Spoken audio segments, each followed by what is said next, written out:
All right, well, that answers that question. Let's get another one here, Jim. This one was sent to CornyDriveThru@gmail.com from Jack.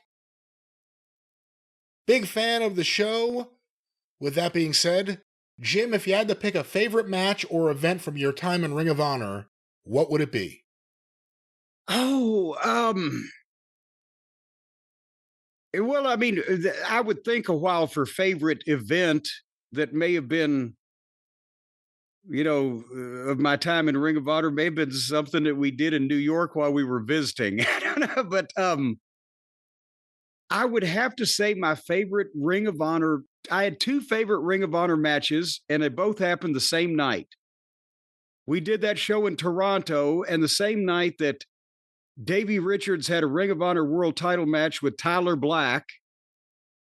The tag team title match underneath was the Briscoes versus Chris Hero and Claudio, the Kings of Wrestling, in a Street Fight Rules match.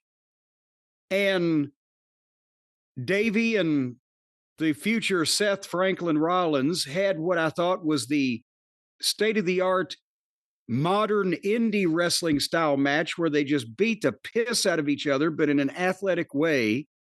And the Briscoes and the Kings had a heck of a tag team street fight, even with a fire extinguisher spot and tying one of the baby faces by his neck to the ring post and all that other shit that I actually walked through with him before the show, and they did wonderfully. And that was my favorite two matches, I think. There was another one with the Briscoes and Rhett Titus and that lion sack of shit, Kenny King, where it was one of the Briscoes in Atlanta at Center Stage. One of the Briscoes and Rhett Titus were both bleeding and had a fucking hell of a 1-2 exchange. And the people were going crazy. That one was a good match, despite Kenny King being in it. There were, and several of the New York title matches I thought were very good also, but those are off the top of my head, some of my favorites.